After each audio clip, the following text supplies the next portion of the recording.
কেমন আছেন বন্ধুরা? মেঘনন্দা ডায়েরির আরেকটি ব্লকে আপনাদের স্বাগত। আজকে তো জামাই ষষ্ঠী, কিন্তু আমার মেয়ে নেই, আমার দুটো ছেলে, তাই আমার মেয়ের জামাইও নেই। আমি আজকের থেকে তাই শুরু করলাম বউ ষষ্ঠী।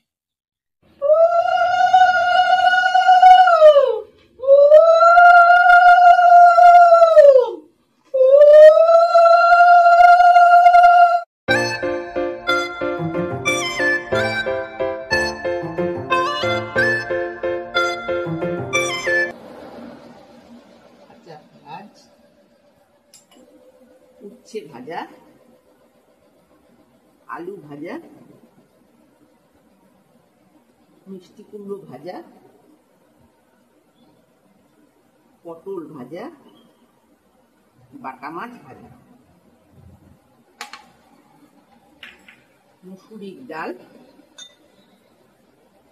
কুমড়ো পাতা সর্ষে দিয়ে ইলিশ ভাপা, খাসির মাংসের কালো ভুনো, আম, এটা আর একটা নতুন রেসিপি, আম দই ভাপা। ভিডিওটি লাইক, শেয়ার, কমেন্ট করবেন এবং কেমন লাগলো আপনাদের জানাবেন। আর চ্যানেলটি সাবস্ক্রাইব করে বেল বাটনটা টিপে দিয়ে আমার পাশে